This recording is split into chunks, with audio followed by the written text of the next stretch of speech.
Welcome to the Ask Amanda Show, where we solve everyday problems for the small business owner. Get nuggets of inspiration, access to experts, and answers to those burning questions preventing you from your growth. Here's your host, Amanda Benson-Tilch. This episode of the Ask Amanda Show is brought to you by your hometown high fire area specialist since 2014, Damian White with Farmers Insurance. Damian White has been successful in helping SCB friends and family obtain insurance while others couldn't. With Farmers Insurance and their affiliate partners, Damian has quick turnaround times. They're fully staffed with 2 locations ready to serve you. You can reach Damian by calling 661-394-2802. Hello, everybody. Welcome to another episode of the Ask Amanda Show. I'm very excited about this one. It's another episode via Zoom. So if for those of you watching, unfortunately, we're not live in the studio. Well, I'm live in the studio, but my guest is in her home in Texas, I believe. Everybody, welcome Sharon Brubaker to the show. Hello, Sharon. Hey, Amanda. Yes, I'm in Frisco, Texas. Thank you for having me. You're welcome. I love technology. It helps me have a wider reach and be able to speak to other guests that I have interest in. And the reason why Sharon is on the show, and everybody, this is Sharon Brubaker. She is actually a grief recovery specialist or a grief specialist.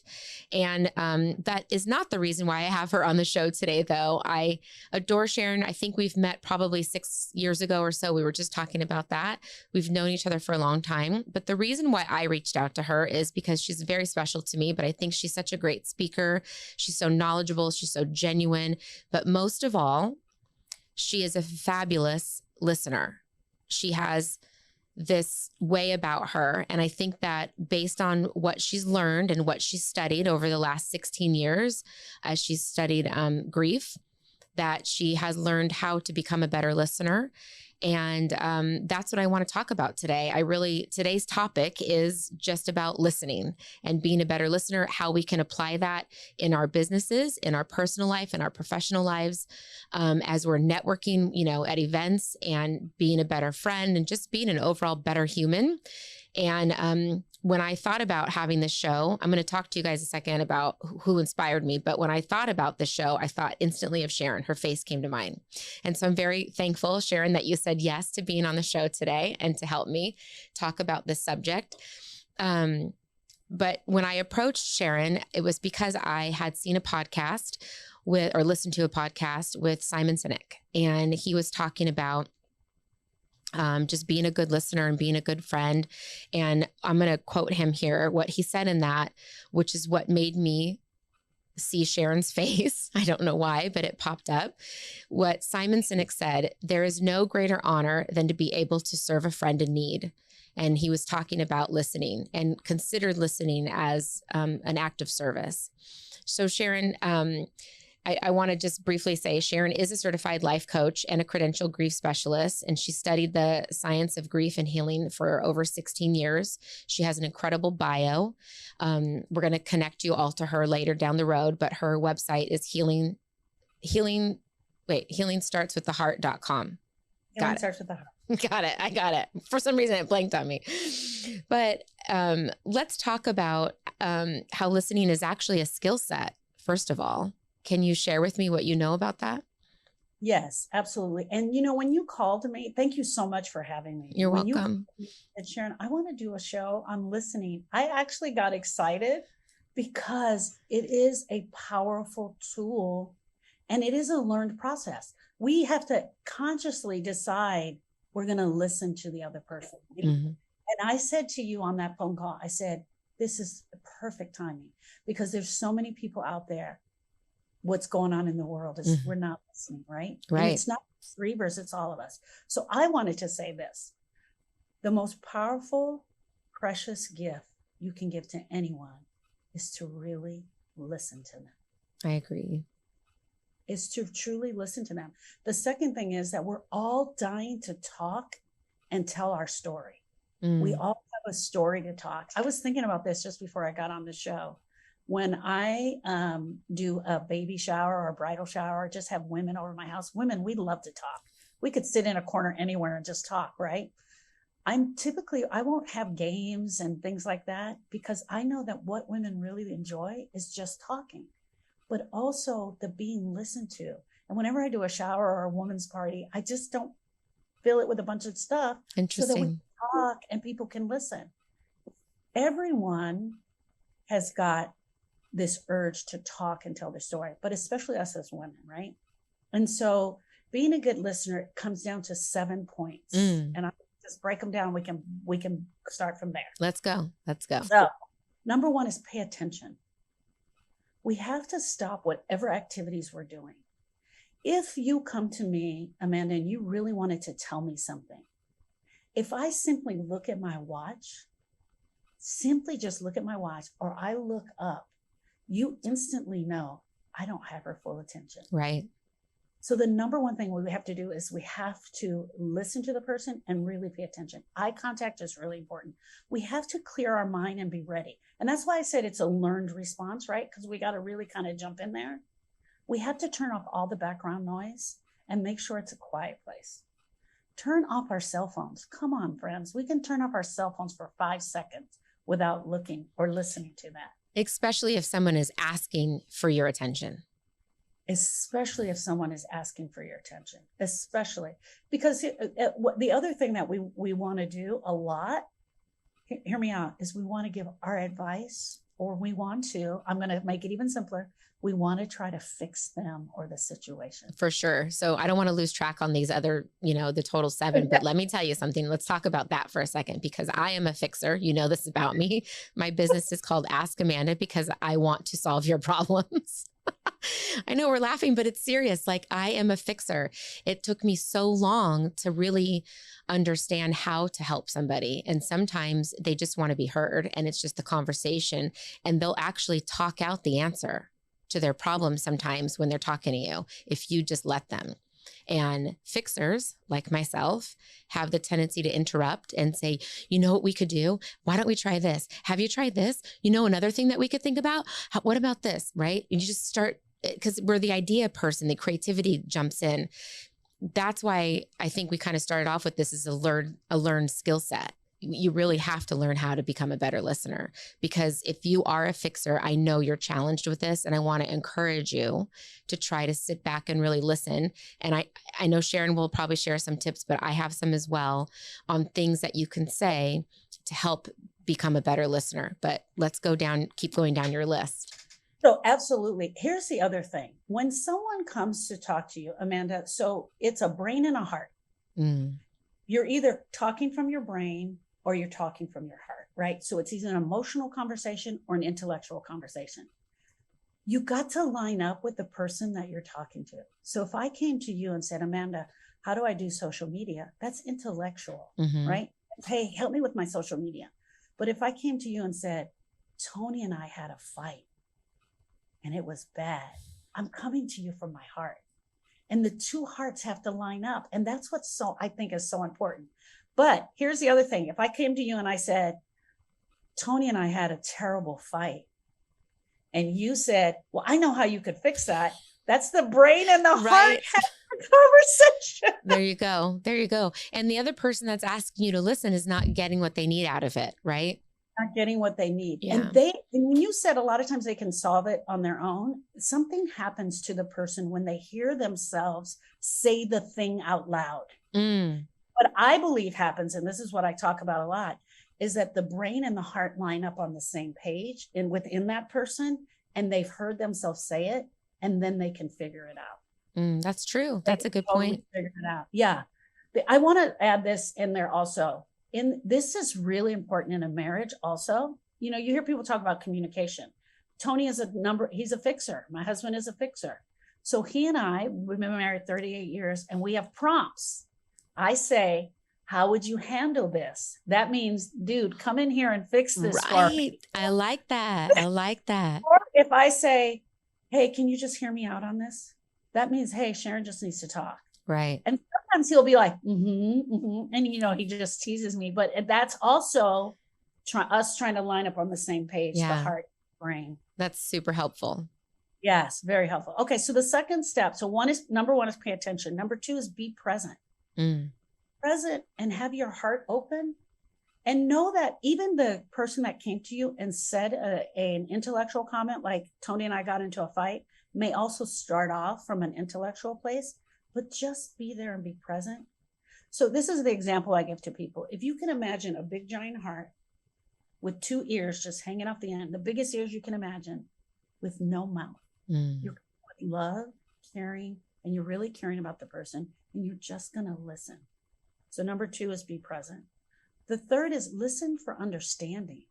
What is an average person going to come to us for? They want to know that we understand, even if it's the ugly, Amanda. And that's where I think sometimes the hard part comes in, is that the person is sharing something really ugly or they're really broken, and it's okay. It's their story. Yeah, it's compassion. That's where I would say the word compassion would come into that, is listen with compassion in mind when somebody's coming to you like that. You know, they're probably feeling very vulnerable already. It might be very tough to share, and they're trusting in you. They're trusting you to share this with. And so it's very important to have compassion and leave your judgment behind. You know, it might not be what you agree with. It might not be how you live your life. It might not be anything you align yourself with, but it's not about you. Exactly. That's the thing. It's not about you. It's about them.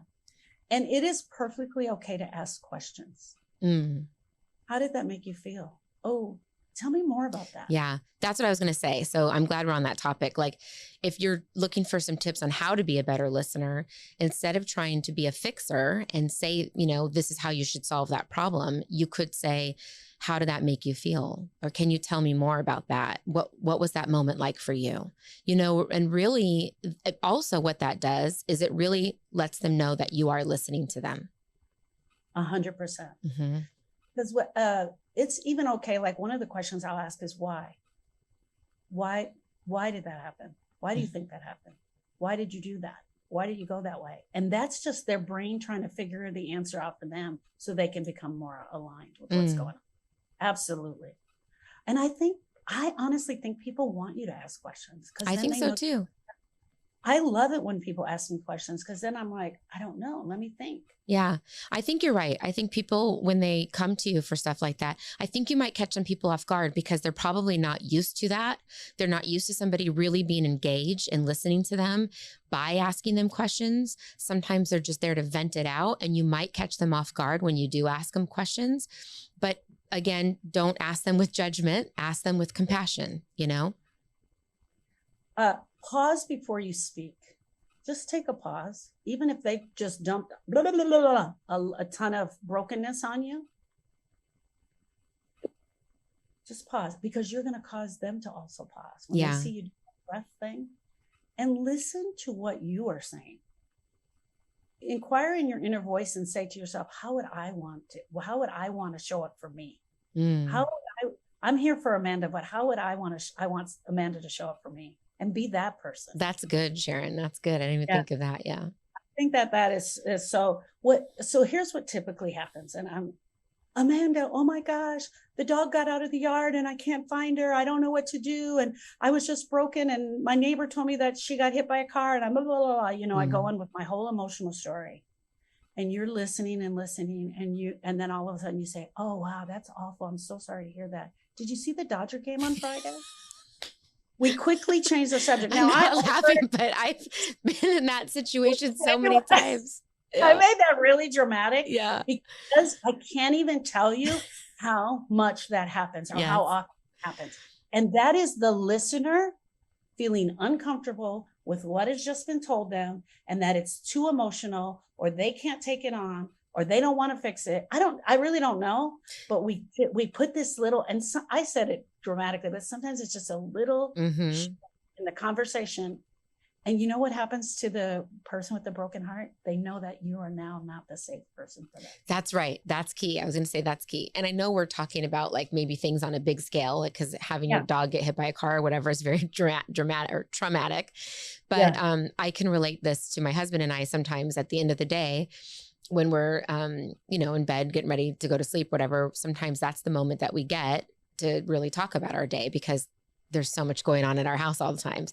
And, he has things to say. I have things to say. So it's kind of like, sometimes I don't say what I want to say or what I need to say or anything, because I'm so busy trying to make sure he's got all his out, and really trying. I'm not always good at it. I don't always accomplish that. And sometimes I will throw in something random like that, because it's on my mind. And then I feel like a jerk, because then I feel like, oh, he knows I wasn't paying attention. I was waiting for the air to stop coming out of his mouth so I can say what I wanted to say. It's so stupid. But it is super important that you said that, because that is part of the act of listening, is to really engage with them by asking these other questions and not changing the subject so quick if you are uncomfortable with what that person is saying. You kind of have to, again, it's not about you. It's not about your comfort feeling or you're feeling comfortable in the situation. It's about this person who is trusting you with whatever this information is. Yeah. I think the other thing, and this is also on my list of 7, it's very important to understand that the person is not broken and they didn't come to you to be fixed. They came to you because they needed to share something personal, or they felt you were a safe place, or they just need to feel heard. I would say 100% of us in this world need to feel heard. Yeah.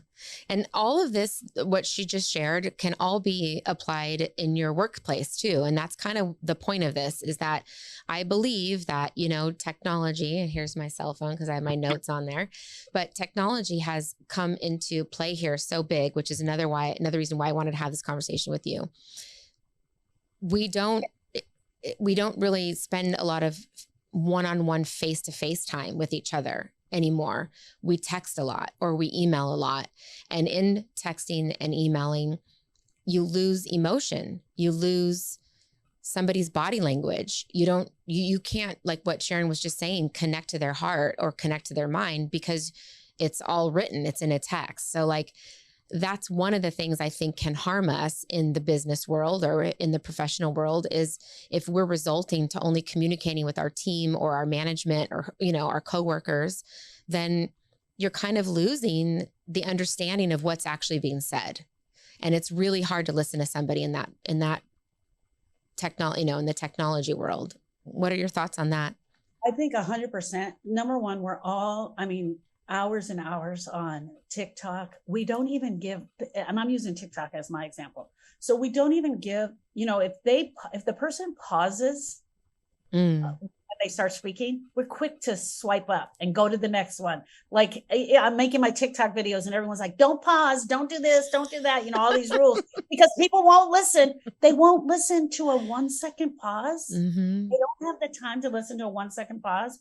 So here's it. 100%.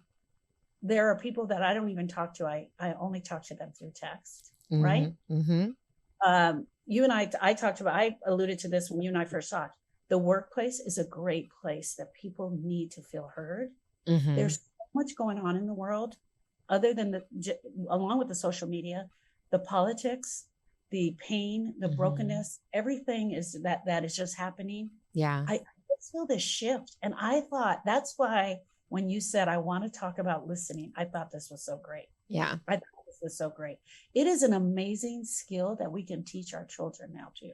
It is. One of my interview questions when I'm interviewing a candidate for, sometimes I do some recruiting, and I just had an interview yesterday with a young man.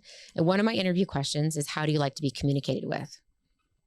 Because if it's not in alignment with the company of how they communicate, then it might not be, that might be a thing that might not be a good fit. If they say, I prefer texting only, and there's no texting application in place, for that, then that might not be supported, or if they say, I really prefer one-on-one time with somebody, and that's not available, that might not be a good fit. It's just a good way to get to know somebody. But I added that in there because of today's world, how do you want to be talked or talked with and share your feelings? How is that? And it's really a great way to get to know people. But I added that because I feel like one of the things that worried me the most is, one of the things that worried me the most is that people aren't concerned at all about how they want to be communicated with. And that's something that scares me.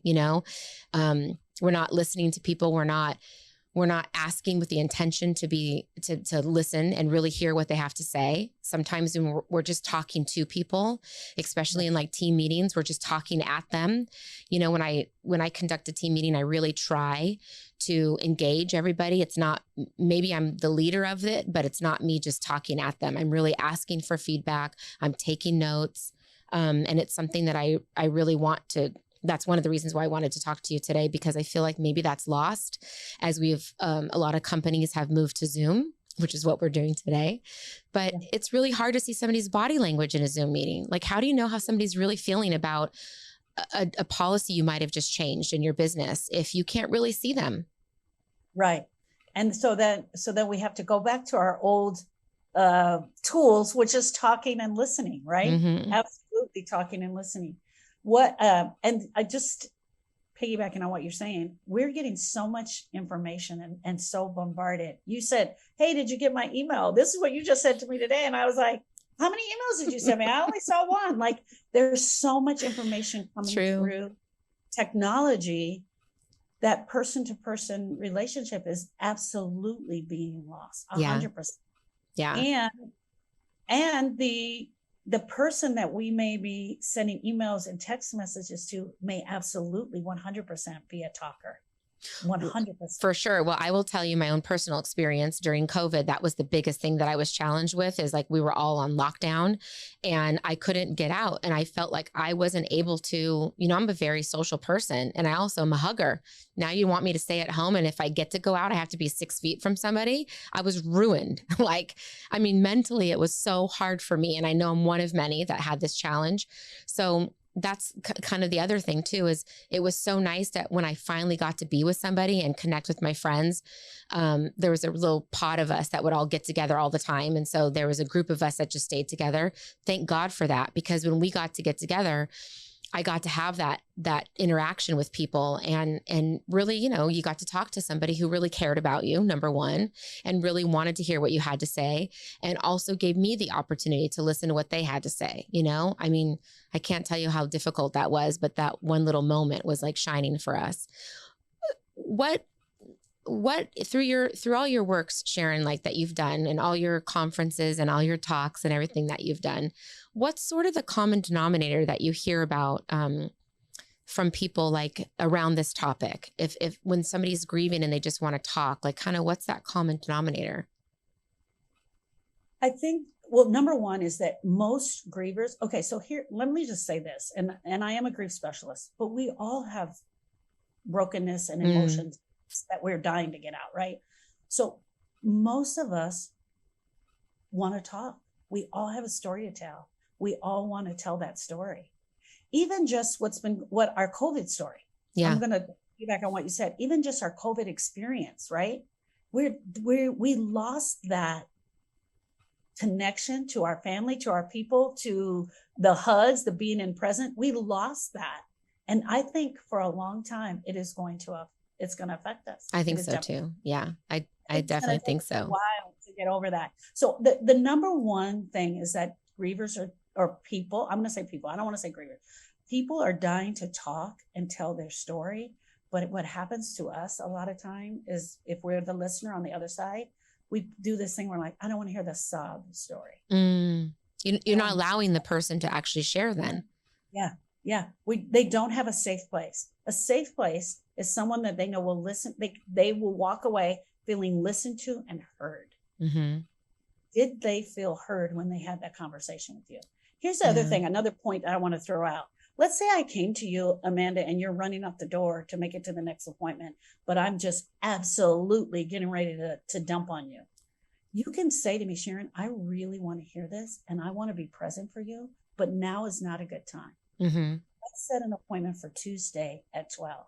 It is absolutely okay if you, the listener, can't get to them right now. Mm-hmm. Appointment. On the same token, let's say you were the listener and you were coming back to me to check in, and you walked in and I'm walking out the door and you're like, hey, Sharon, how'd that fight end with you and Tony? It is absolutely okay for me, the person that's dying to talk, to say, Amanda, I really want to get into this with you, but I can't do it right now. Can we do it? Yeah. And what do we just do? We set an appointment to talk and listen to each other. Right. And we set time. time. And we set the boundary that I'm not going to do it right here in the door. Yeah. I have two things on this, and I love that you said the word boundary because I'm going to bring that up in a second. But that's also crucial in the workplace, because I was just told the other day that I seem like I'm too busy all the time. And so they didn't want to bother me. And I was like offended by that. I was like, wait a second, like I'm the most approachable person, I feel like, and I really try to be. So for you to feel like you couldn't come to me about something, I got to change that. Like, what do I have to do to make you feel like you know you can come talk to me at any time? And maybe that is, let's set a standard time. Like every week we're going to meet at Tuesday. Would that be helpful? And they were like, yes. And I was like, okay. So like, that's kind of to your point, to set a time, for people to really, to be heard, I guess, to have that conversation. Yeah. The other thing is boundaries. So this is a little challenging because some of us do have these people in our workplace or in our lives that, or in our families, respectfully, that are, the drama ones. I don't know however you want to say that, but that really want to take up all your time. And I have the worst patience. This is going to sound really rude, but I'm just going to be real with you guys. I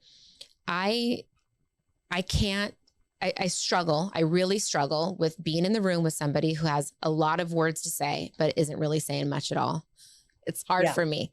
It's hard for me to pay attention. It's hard for me to follow. I feel like they're just blowing off steam. And I feel like, can we get to the point? Can we stick to the point? So I don't have a lot of patience. I feel like a jerk, but that's the truth about me. And there you go.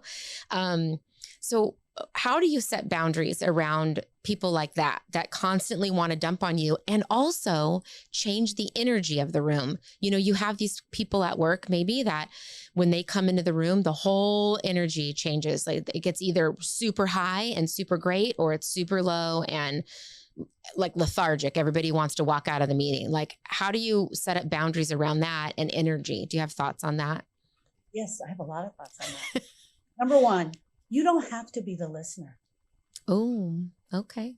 There's no rules that said you have to be the one that listens. Mm. If my neighbor Barb keeps coming over and is complaining about her husband and there's no changes taking place, and she comes over every day and she wants to sit and complain about her husband, or my work colleague wants to complain about the manager. Right.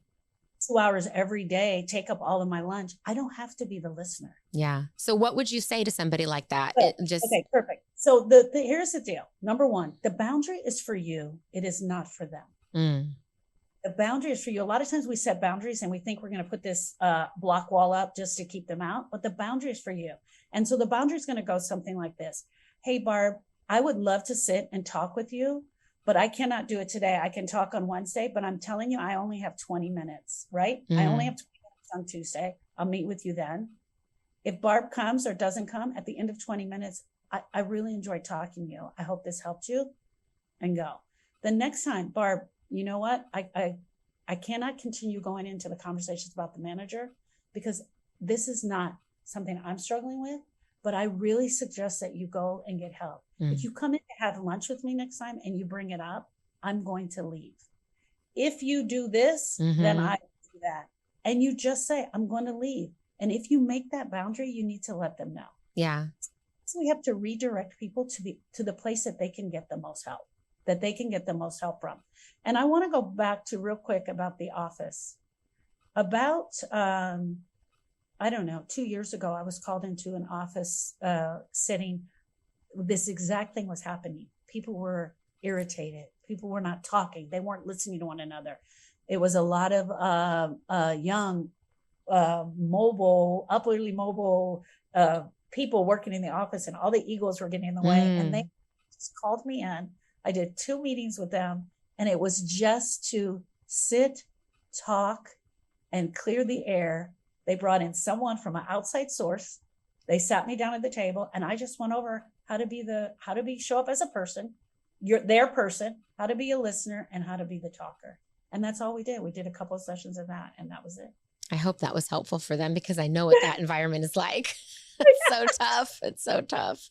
I mean, can you imagine going to the same place over and over again, and the same issues just keep showing up, and no one is taking the lead on listening? So I agree with you on that. Yeah. Yes. I think that's really helpful. One of the other things I just wanted to talk about really quick is active listening. And how to be an active listener, because I think we kind of touched on it a little bit by asking questions and stuff, but you mentioned making eye contact, not looking at your devices and not looking up and stuff. But I think there's also a little bit more to that. And that's kind of like the engaging with that other person. Maybe following up as well a little bit, but reflecting on what they said, putting some clarification around what they said, and kind of summarizing it just to make sure that you fully understand what they're speaking about. I think that also is something that I've witnessed a lot of that doesn't happen in the workplace. People talk, they get things off their chest, they say what they want to say, and then the manager or whoever they're talking to just kind of offers like, well, this is the way that it is. And I don't know that, like I've witnessed people, it would be so much more helpful if they actually repeated back what the person said. So like, let me hear what you're saying. Yeah. And then they could work out a solution. Or even if the answer is no, the value that you're providing that other person by repeating back what they said, man, it just makes them feel heard, even if the answer is still no. 100%. And using their own words when you're repeating back to them is so, so important. So what I hear you saying is that Barb keeps coming to your desk and she's doing a lot of complaining and it's taking your time up for your lunch. Do I have that right? Mm-hmm. Like you repeat the exact sentence they said, and then you ask them, do I have that right?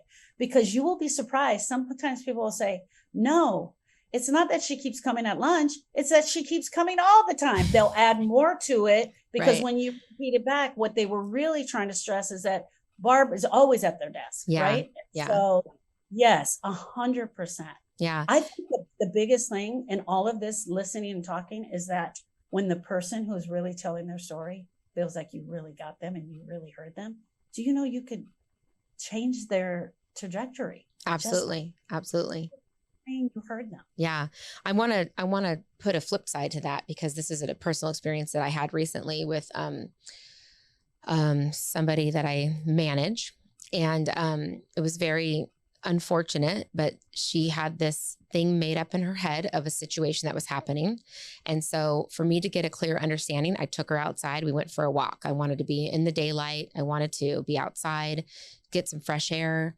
I didn't want her to feel like, we were in this office setting and being scolded. You know what I mean? I really wanted her to have the freedom to say whatever she wanted to say. And when I would repeat things back to her that she had said, she would say, I didn't say that. And then she would say, so you're calling me a liar?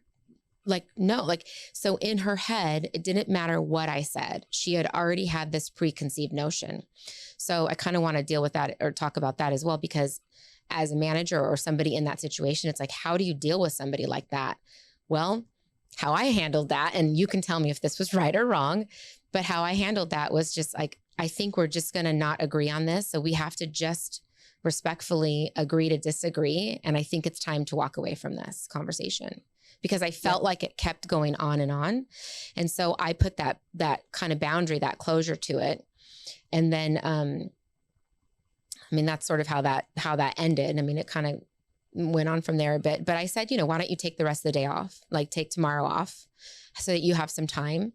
And I had hopes that we could come back to it and stuff, but she doesn't work for us anymore or whatever. So in that circumstance anymore, but that was a difficult one. Like sometimes you have people that you're really trying to listen to and really trying to help, solve a problem, come to some kind of understanding, but man, they're just so in their head about it. It doesn't matter what you're going to say. You could say all the right answers. So do you want me to fire all those people? Would that make you feel better?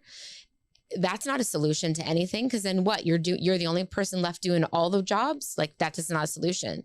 So even in her own head, she couldn't figure out a solution. But no matter what I said, it wasn't going to help. And so like, what's your thoughts on to me, I was trying to set a boundary up. Like I had to close down this conversation. Like, did I do the right thing? I would have done the exact same thing. Okay. Thank you. I would have done the exact same thing. It felt thing. right to me at the time. Right. And I love that you said she had this story going on in her head. So remember that when you come to the table and Barb comes to the table, you also are bringing your past experiences from the last 20 years. So good point. Any past experience that you've had, and unfortunately you can't do this, there's no way you're going to go there. But if she had a situation with a manager from 5 years ago that never got settled.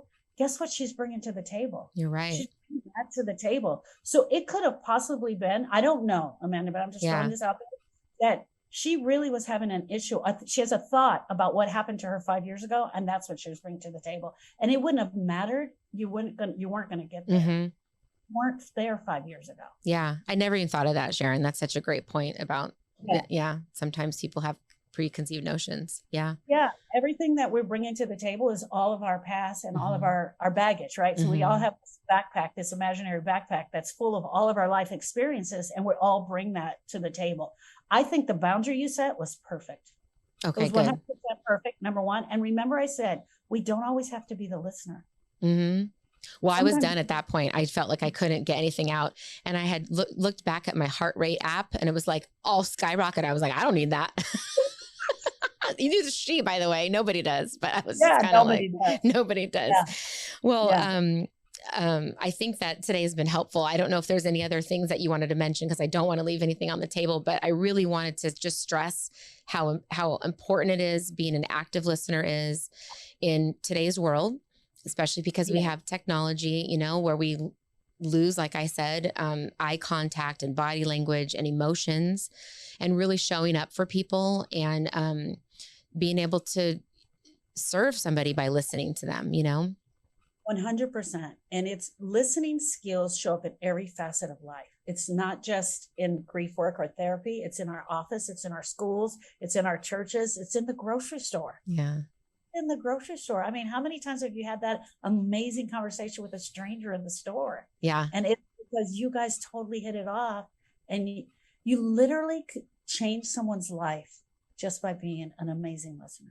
It's true, because also not just to serve them, but also it could change you, what you've just heard, and really absorbing what you just heard. And it might make you grateful for what you have. It might make you, want to go appreciate what you have a little bit more, or it might make you, count your blessings and things like that. I think there's a lot to be said in that too, but I guess I just want people to be more friendly. I just want you to be nicer. I want to throw this tip out, because this happens to me a lot.